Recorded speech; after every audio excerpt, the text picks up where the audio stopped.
시간 사도신경으로 우리 신앙을 고백드리겠습니다. 전능하사 천지를 만드신 하나님 아버지를 내가 믿사오며 그 외아들 우리 주 예수 그리스도를 믿사오니 이는 성령으로 잉태하사 동정녀 마리아에게 나시고 본디오 빌라도에게 고난을 받으사 십자가에 못 박혀 죽으시고 장사한 지 사흘 만에 죽은 자 가운데서 다시 살아나시며 하늘에 오르사 전능하신 하나님 앞편에 앉아 계시다가 저리로서 산자와 죽은 자를 심판하러 오시리라. 성령을 믿사오며 거룩한 공예와 성도가 서로 교통하는 것과 죄를 사하여 주시는 것과 몸이 다시 사는 것과 영원히 사는 것을 믿사옵나이다. 아멘. 다 같이 이 시간에 일어나셔서 찬양 드리겠습니다.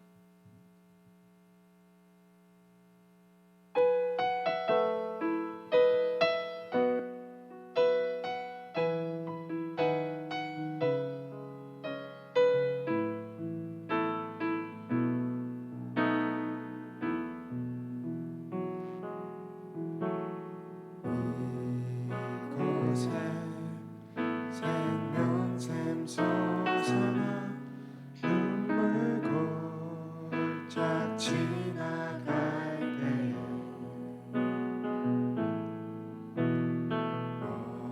머지않아 열매 맺히고 웃음소리 넘쳐나리라.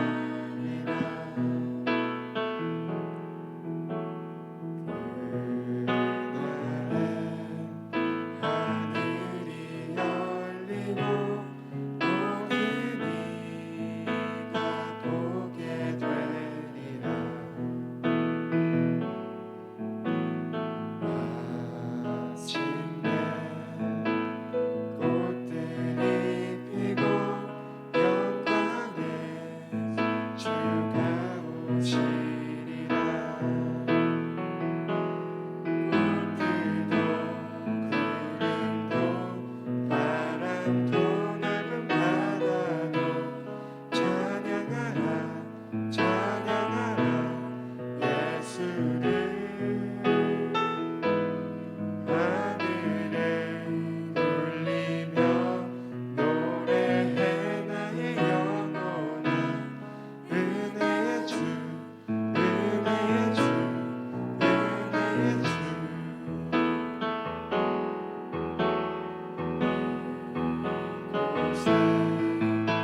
찬양 내 맘에 힘이 되신 주 영원한 빛이 되신 주 내 모든 호흡이 주의 행한 심 찬양해 주는 위대한 통치자 내 모든 것 주께 순복해 내 삶을 주의 불로 채우소서 마음 다해 주 이름 찬양해 주 사랑 깊어 말로 다 못하네 주 앞서가며 길을 만드시네 오직 내 갈망 영원히 주 찬양 내 맘에 힘이 되신 주 영원한 빛이 되신 주 내 모든 호흡이 주의 행한 심 찬양해 주는 위대한 통치자 내 모든 것 주께 순복해 내 삶을 주의 불로 채우소서 내 맘에 힘이 되신 주 영원한 빛이 되신 주 내 모든 호흡이 주의 행한 심 찬양해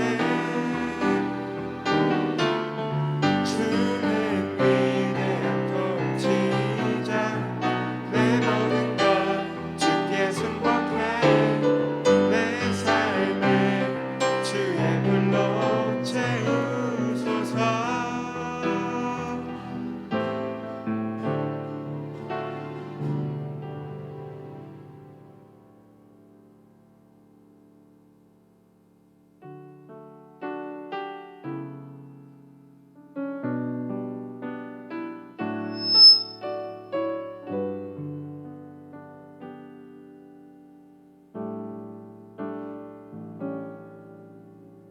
주를 바라며 구한 모든 것 꺼낼 수 없는 마음도 주님 듣고 계시네 뜻하신 대로 인도하소서 언제나 주님 따르며 그 곁에 거하리라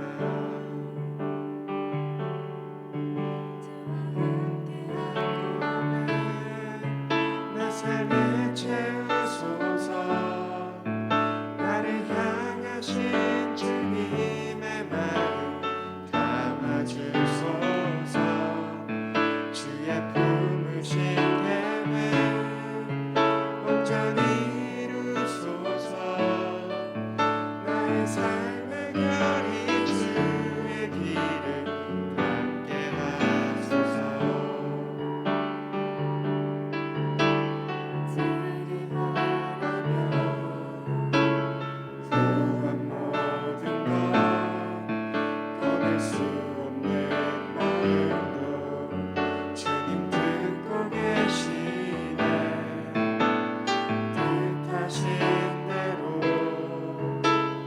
인도하소서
다 같이 기도드리겠습니다.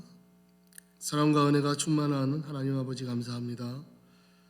오늘도 거룩한 주일날 저희들의 발걸음을 주의 전으로 향하게 하여 주시고 우리를 만나 주시겠다고 한 시간과 장소로 불러주시니 이 시간 감사 찬송드립니다. 죽을 수밖에 없는 저희들을 위해 독생자 예수 그리스도를 보내주시고 십자가에서 마지막 피 한 방울을 쏟아 놓으시며 우리들의 죄를 사하여 주시고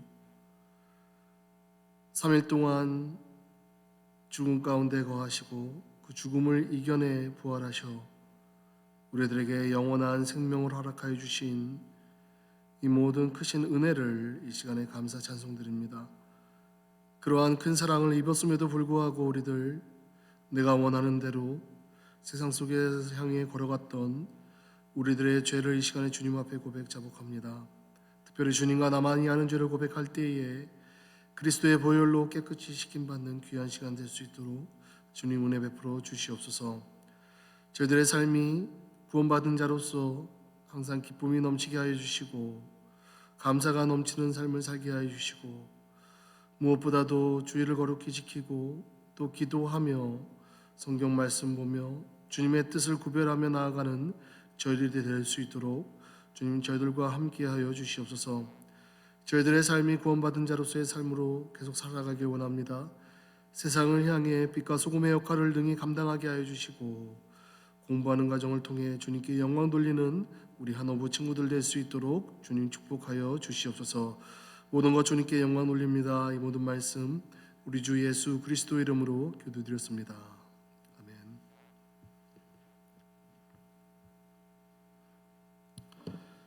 이 시간 말씀 보겠습니다. 요한복음 14장 27절 말씀입니다. 요한복음 14장 27절 말씀입니다. 신약성경 173페이지에 있습니다. 요한복음 14장 27절 말씀입니다. 평안을 너희에게 끼치노니 곧 나의 평안을 너희에게 주노라. 내가 너희에게 주는 것은 세상이 주는 것과 같지 아니하리라. 너희는 마음에 근심하지도 말고 두려워하지도 말라. 아멘. 코로나 시대 벌써 이제 만 2년을 향해 갑니다. 여러분들 다음 달 3월 둘째 주인가요? 둘째 주가 되면 이제 만 2년이 됩니다. 참 어떻게 보면 굉장히 오랜 시간인 것 같습니다. 내 삶에 과거의 내 생활의 그 패턴은 잘 기억이 안 나고 이 팬데믹 시대에 변한 우리들의 일상만이 우리들의 기억을 지배하고 있는 것 같습니다. 뉴스를 보면 이제 코로나는 굉장히 일반적인 뉴스가 됐습니다. 마치 날씨를 예보하듯이 코로나에 대한 상황을 항상 뉴스에서 빠지는 것 없이 볼 때가 벌써 2년이 됐습니다.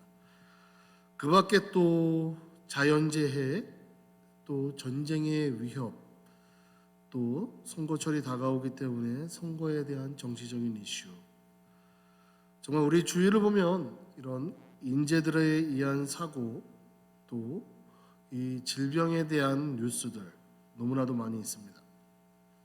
근데 재미있는 거는 이러한 뉴스들이 결코 우리들의 평안을 가져다주는 뉴스가 그 어디에도 없다는 겁니다. 모든 뉴스가 우리들의 안전을 위협하는 그런 뉴스들로 가득 채워져 있고 그 위협을 받고 있는 상황을 우리들에게 단순히 알려주는 그런 것이 바로 우리가 접하는 뉴스들의 대부분입니다. 근데 정작 우리는 그러한 위협들로 어떻게 이 상황을 돌파해 나가야 되는지를 정확하게 제시하는 사람들은 없습니다. 팬데믹이 2년을 맞이하고 있는 이때에 또 다른 뉴스는 또 다른 팬데믹이 우리들에게 분명히 찾아올 것이다 라고 예보하는 이런 암울한 뉴스들이 있다는 겁니다. 정말 외적인 환경은 우리들로 하여금 두렵게 하고 또 심리적으로 불안감을 가져다주고 공허함이나 방황 또 무력감이나 도움을 구하지 못하는 것, 이러한 것들로 우리들에게 더욱더 불안함을 더 가해지고 있는 상황이라는 겁니다. 그럼 과연 우리는 이러한 인생의 공경에서 우리는 어떻게 살아야 됩니까? 세상에는 오늘 말씀해 보면 두 가지 평안이 있습니다. 하나는 예수님께서 주시는 평안이고 다른 하나는 세상 사람 혹은 사회 환경이 가져다 주는 평안입니다. 역사적으로 보면 평안한 때에 많은 사람들이 물질적으로 풍요롭고 많은 사람들이 행복하게 살아가는 때를 평화의 시대, 평안의 시대라고 합니다. 여러분들이 태어난 시대부터 마치 우리 팬데믹 바로 전까지, 여러분들이 태어나서 고등학교 이제 막 들어왔을 고등학교 1학년, 2학년 때가 이 평안할 때입니다.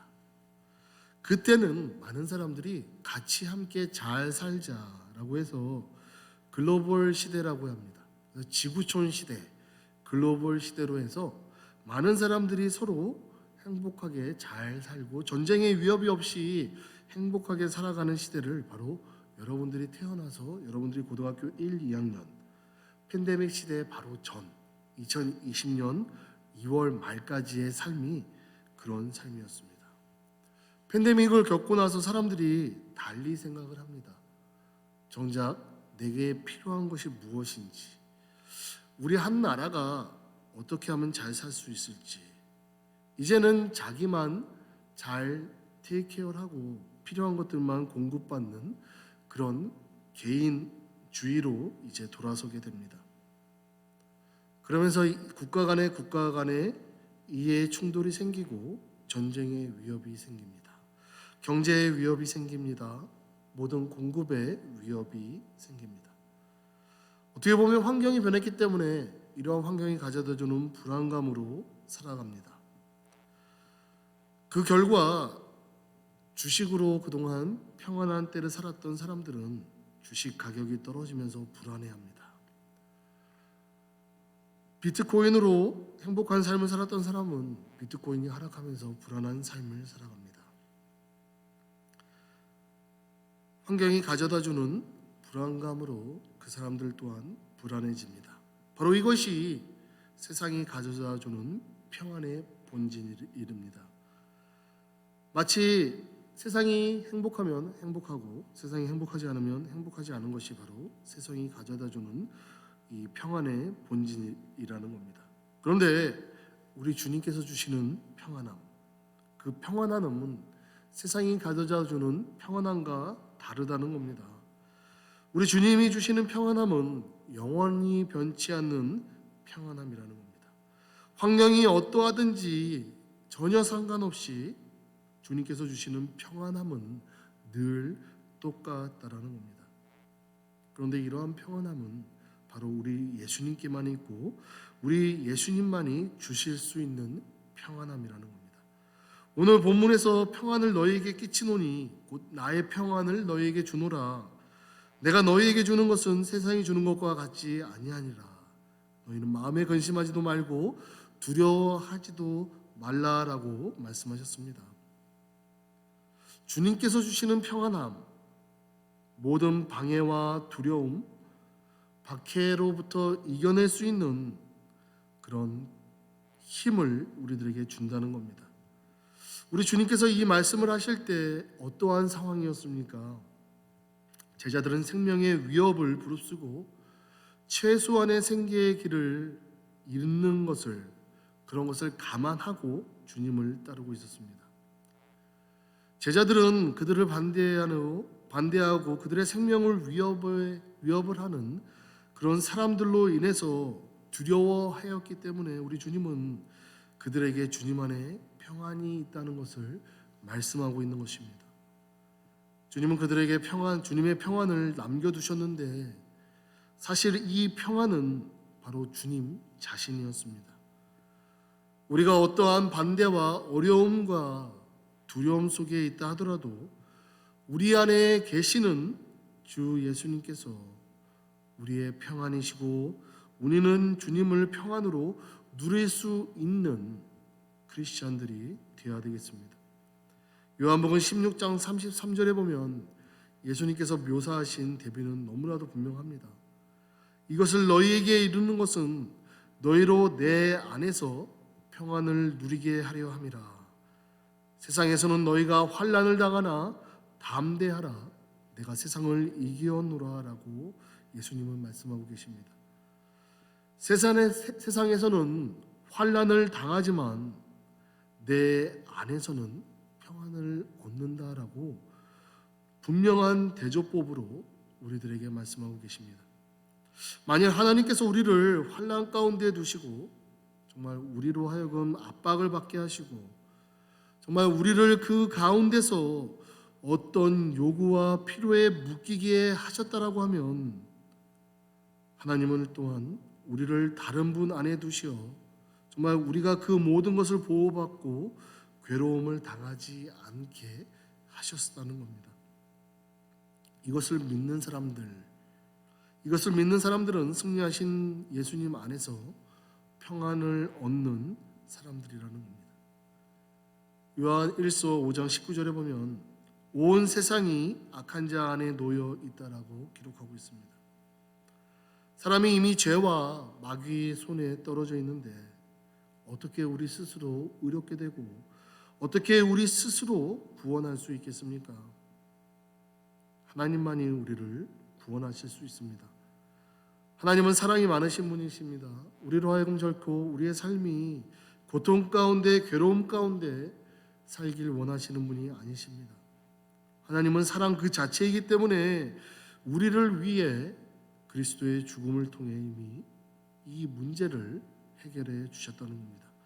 우리의 가장 귀한, 가장 해결할 수 없는 죽음의 문제를 그리스도의 죽음을 통해서 해결해 주셨다는 겁니다. 우리 주 예수님께서 영혼을 버려 사명에 이르게 하신 것은 무엇입니까? 하나밖에 없는 이 아들을 영혼을 버리게 하시고 사망에 이르게 하신 하나님 아버지의 큰 뜻이 무엇입니까? 바로 우리 죄 때문이라는 겁니다. 우리에게 죄가 있었기 때문에 우리는 마땅히 죽음의 고통을 당해야만 하는 그런 존재였습니다. 예수님은 죄가 없으셨기 때문에 죽음의 고통을 당하지 않으셔도 되지만 하나님은 우리 모두의 죄악을 예수님께 담당시키셨습니다.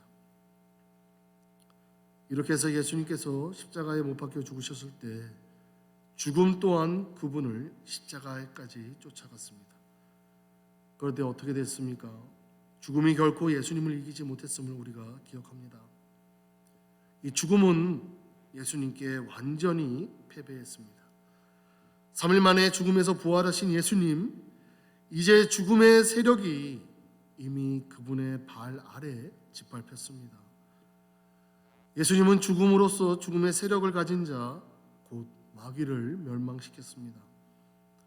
예수님께서 죽음에서 나오셨을 때 모든 어둠의 세력들이 세력을 잃어버렸습니다. 하늘과 땅을 진동시키는 사실로서 모든 어둠의 세력을 물리치시고 그거의 근원인 죄와 마귀를 해결해 주셨습니다. 비록 예수님께서 죽고 부활하셨지만 우리는 여전히 이 땅에 남아 평안이 없이 이 세상을 살아갑니다. 이 세상에서 우리는 근심할 뿐입니다. 여러분들의 삶을 한번 돌이켜 보시기 바랍니다. 걱정이 없었을 적이 많습니까? 걱정이 많았을 때가 많습니까? 그런데 우리 주님 자신은 우리의 평안이 되십니다. 우리 주님 안에서 우리에게는 평안이 있습니다. 우리는 아무것도 염려할 필요가 없고 세상을 두려워할 필요도 없습니다. 세상이 우리로 하여금 어렵게 만들고 힘들게 만들고 고민하게 만들고 근심하게 할지라도 그리스도는 우리의 평안이시고 우리 주님은 이미 세상을 이기셨습니다. 에베소서 2장 14절 상반절에 보면 그분께서 우리의 평안이시다라고 말하고 있습니다. 이 평안은 우리와 하나님의 사이의 관계를 위한 것입니다. 이 평안은 또한 우리의 상태와 관련이 있습니다. 예수님께서 이 평안을 우리에게 주신 것, 우리가 하나님과 사람의 관계에서 또한 일상생활에서 고요함을 누리기 위한 것입니다. 우리의 상태가 어떠하든지 상관없이, 또한 우리가 황량한 광야에 있든지 폭풍의 바다에 있든지 상관없이 평안의 하나님이신 그분께서 우리에게 평안을 주신다는 겁니다. 이 평안이신 하나님께서 우리 안에서 우리가 인생의 광야를 지나게 하시고 또한 인생을 놀라게 하는 큰 파도를 지나가게 하신다는 겁니다. 어떻게 보면 이 평안은 우리의 주위에 있는 모든 환경을 변하게 하는 것이 아니라 그 환경을 평안한 마음으로 주님 모시고 뚫고 가게 만든다는 것입니다. 요한복음의 많은 사례들 보면 우리 주님께서 얼마나 견고하시고 신뢰할 만한 분이신지를 우리들에게 알려주고 있습니다. 요한복음 6장에 보면 주님의 제자들이 배에 올라 바다를 건너서 가버나움으로 가려고 한 것이 기록되어 있습니다. 날이 어두웠지만 예수님은 아직 그들에게 오시지 않았습니다. 큰 바람이 붑니다. 그 바람에 파도가 일고 있습니다. 제자들이 노를 저어 25 내지 30 스타디온쯤 나아갔을 때 그들은 예수님께서 바다 위를 걸으셔서 배 가까이 오시는 것을 보고 두려워했습니다.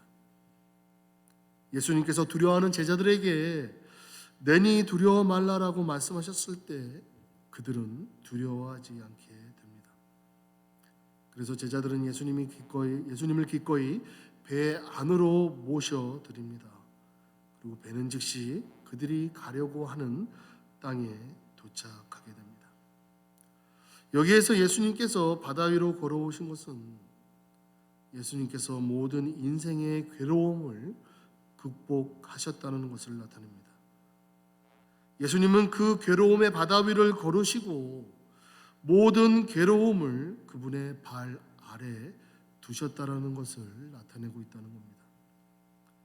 마태복음의 또 다른 사례를 보면 주님은 제자들과 함께 배로 오르셨는데 바다에 큰 풍랑이 일어나 배가 파도에 뒤엎이게 됩니다. 그 상황에서 예수님은 주무시고 계셨습니다. 배 위에 있던 제자들은 놀라서 예수님을 깨웁니다. 예수님께서 곧 일어나시고 그 바람과 바다를 꾸짖으시게 됩니다. 그 꾸짖음에 아주 잔잔해져 버린 바다를 기록하고 있습니다. 이 사례를 보면 우리는 예수님께서 바람과 바다를 잔잔하게 하시는 주님이심을 볼 수 있습니다. 어떻게 배를 삼킬 정도의 험한 파도가 한순간에 아무런 잔물결이 없는 그런 평온한 바다로 바뀔 수가 있겠습니까? 우리 주님이시니까 그런 일이 가능하다는 겁니다. 사랑하는 우리 한호중고등부 여러분, 여러분들 왜 속히 예수님을 여러분의 배 위에 모시지 않습니까? 우리 주님을 여러분들의 염려와 초조함, 근심, 걱정, 여러분들의 공부와 여러분들의 진로의 배에 오르게 하신다면 여러분들은 주님과 함께 평안을 누리게 될 것입니다. 우리는 염려할 만한 많은 이유가 있다고 생각을 합니다. 그런데 하나님은 우리들에게 염려할 만한 이유가 없다라고 말씀하고 있는 겁니다. 우리의 삶이 어떻게 염려가 없을 수 있겠습니까? 우리는 다만 모든 일에 기도와 간구와 감사함으로 하나님께 말씀드릴 수 있습니다. 우리에게 주님이 계시기 때문에 큰 일이나 작은 일, 정말 그 모든 일에 우리 주님께 말씀드릴 수 있다는 겁니다. 우리가 아무것도 염려하지 않는 까닭은 우리의 천성이 정말 나청적이기 때문도 아니고 우유부단해서 모든 일을 전혀 신경 쓰지 않기 때문이도 아닙니다. 우리에게는 우리가 말씀드릴 수 있는 대상이 있고 우리가 믿고 맡길 이가 있고 또 우리를 책임져 줄 이가 있기 때문입니다. 우리는 모든 일들을 하나님께 맡길 수 있습니다. 하나님은 우리의 그런 고민의 출로가 되십니다. 하나님의 평안은 우리의 환경을 지키는 것이 아니고 우리의 마음을 평안하게 만드시는 분입니다. 우리가 인생의 모든 풍파를 평안히 통과하게 하기 위해서는 하나님의 평안이 우리의 마음을 침범하는 모든 염려로부터 벗어나도록 우리의 마음을 지켜주셔야 됩니다. 그러하기에 우리는 기도하고 간구할 뿐만 아니라 감사해야 합니다. 하나님의 말씀의 자리로 나와야 합니다.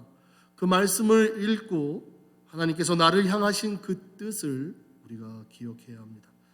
우리는 우리에게 임하는 모든 일이 우리를 위해 죽으신 주님께서 우리를 위해 안배하시는 것이기 때문에 틀린 것이 아니라는 것을 여러분들 기억하셔야 됩니다.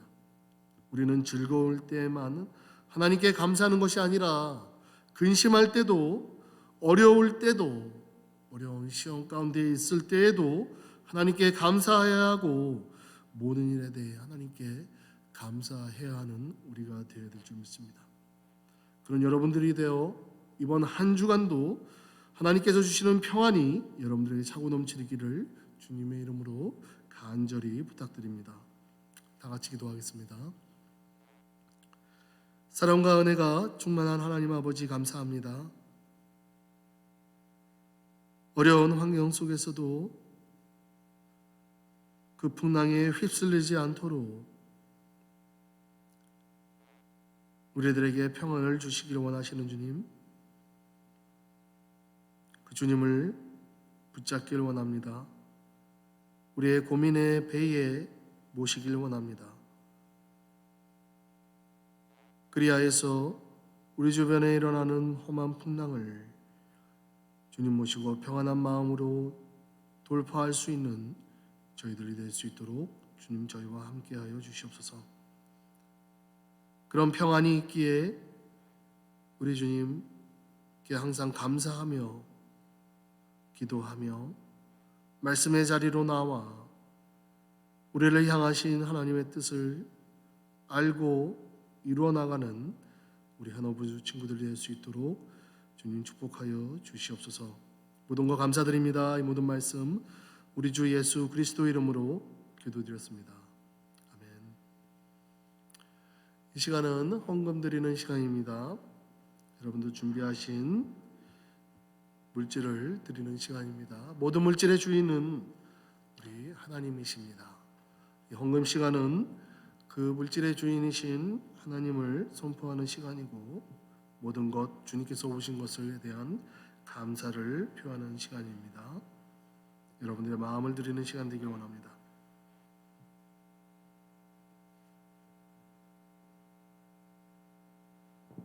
다 같이 기도드리겠습니다. 사랑의 하나님, 오늘도 저희 이 자리에 나올 수 있고 저희들에게 주님의 은혜를 주셔서 감사드립니다. 이 시간 저희들이 작은 헌금을 모아서 하느님께 드립니다. 저희들의 작은 마음 항상 받아주시면 감사드리고 주님께서 기뻐하시는 곳에 사용되면 좋겠습니다. 아멘. 아멘. 우리 다 같이 일어나서서 축도로 마치겠습니다.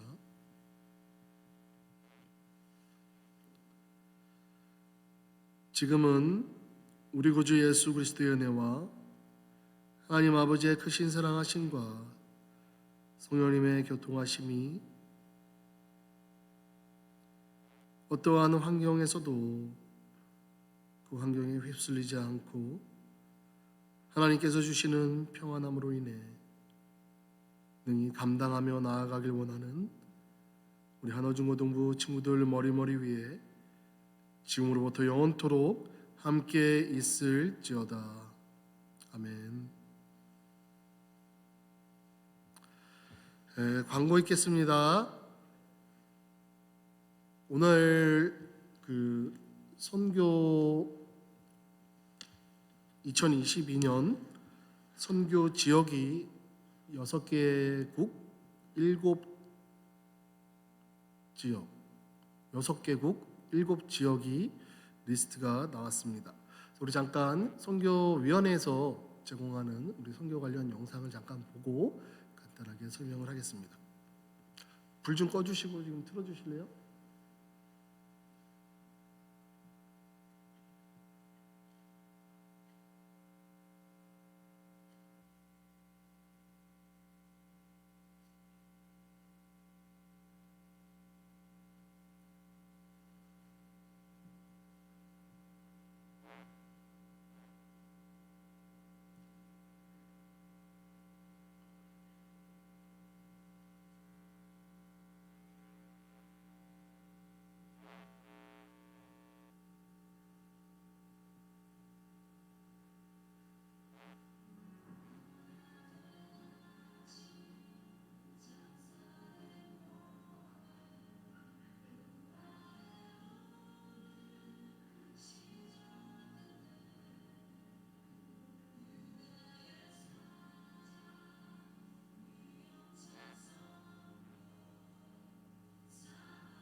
파워포인트 없나요?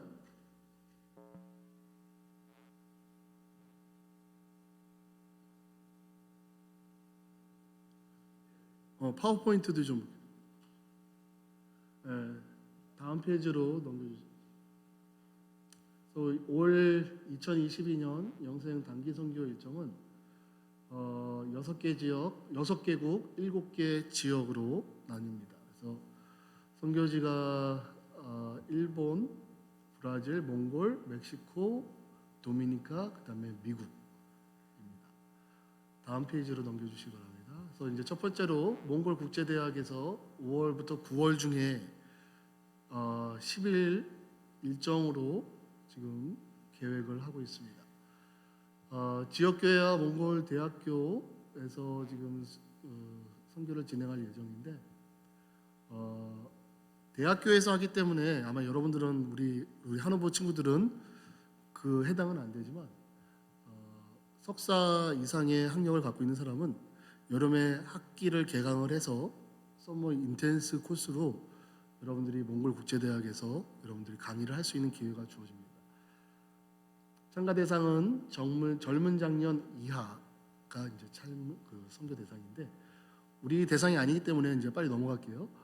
그 다음에 일본이 있습니다. 동경에서 7월 8일부터 23일 인원은 8명인데 그쪽에서 우리 강민수 선교사님이라고 저희 예전에 우리 한호부 담당 전도사님이셨고 영생교회에서 파견하신 선교사이십니다. 그분이 사역하시는 그 선교센터에서 BBS 여름학교를 진행을 하는데 일본인들 상대로 영어와 수학을 가르칩니다. 그래서 청년부 이하가 지금 참여하는 걸로 해서 7월 8일부터 23일이 BBS는 일주일 정도가 될 거고 그 다음에 이제 여름학교에서 영어와 수학을 가르치는 것 때문에 기간이 좀 깁니다. 그다음에 아마존에 있는 동산교회입니다. 아마존 시애틀이 아닙니다. 진짜 아마존 남미에 있는 아마존 브라질입니다. 그래서 인원은 10명으로 지금 하고 있고 BBS 여름학교 그다음에 의료 미용 그다음에 네일아트 이발 찬양 바디워시 그래서 이제 참가 대상은 전 교인으로 합니다. 다음 지역은 멕시코 베라크루즈에 있는 영생교회입니다. 해외에 영생교회가 2군데가 있어요. 한 군데는 이 베라크루즈 멕시코에 있습니다. 97년도에 저희 쪽에서 간 단기 선교사 중에 한 분이 저기서 사역을 끝마치고 순교를 하셨습니다. 그래서 세워진 교회예요. 그래서 우리 영생교회는 굉장히 의미가 있는 교회입니다. 일정은 지금 현재 6월 말로 돼 있고 전교인을 향해 그 대상으로 10명으로 지금 하고 있습니다. 선교 내용은 BBS 의료, 미용, 네일아트, 이발, 찬양으로 있습니다. 또 다른 해외에 있는 영생교회는 바로 도미니카 산티아고에 있습니다.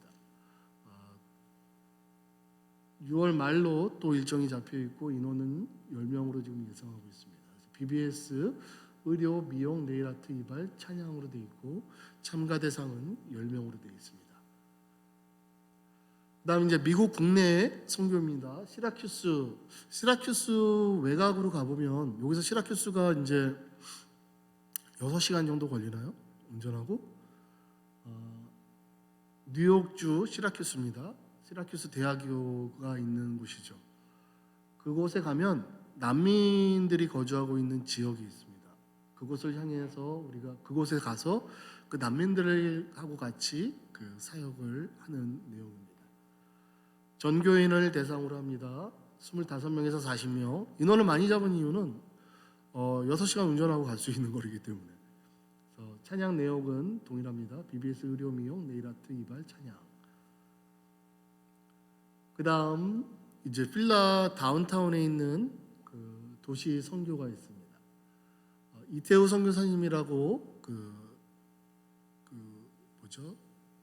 필라 지역에서 오래 기간 선교를 하신 선교사님 계신데 그 팀하고 조인을 해서 일주일간 그 선교 사역을 진행을 할 예정입니다.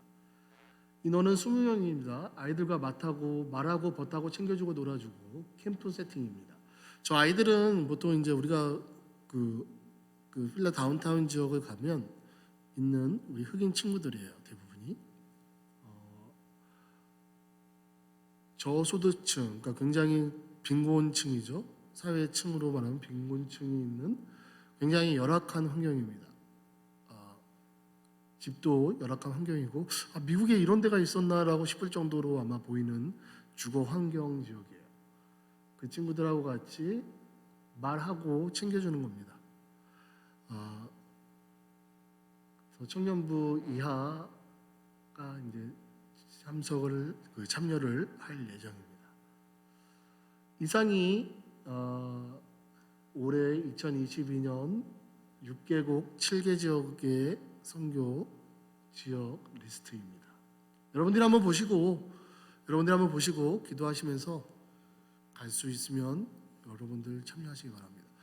보통 영생교회에서 하는 선교팀은 그러니까 선교 상황은 굉장히 상황이 좋아요. 교회에서도 많이 후원해주고 여러분들이 해야 될 거는 비행기 값의 50% 내지는 75%만 내시면 됩니다. 그러면 가서 숙박 그러니까 숙박이죠. 먹고 마시고 자는 거는 교회에서 다 제공을 합니다. 그래서 여러분들 기도하시면서 한번 지어 보시고 늘 말하지만 영생교회에 있으면서 여러분들 꼭 선교는 한 번쯤은 가보시는 것을 강력 추천하고 권면합니다. 선교 신청서는 오늘부터 해서 받습니다. 저 인원은 선착순으로 마감이 채워지면 저 선교 지역은 마감이 되는 걸로 생각하시면 됩니다. 신청서는 선교 사무실에 가면 있습니다. 그래서 여러분들 작성해서 내주시면 됩니다. 리스트를 쫙 보시고 여러분 한번 생각해 보시기 바랍니다. 저기 나와 있는 기간은 절대적인 기간은 아닙니다. 절대적인 기간은 1번이 나와 있고요. 그 다음에 필라 도시 선교가 나와 있습니다. 몽골하고 베라크루즈, 도미니카는 일정이 상세 일정은 이제 조율되는 대로 나올 거고요. 나머지는 거기 아까 나와 있었던 그 자료의 일정대로 되는 겁니다. 확실한 거는 필라 선교하고 일본 동경 선교는 날짜가 픽스돼 있습니다. 몽골 선교하고 여러분들 그것만 감안하시면 되겠습니다.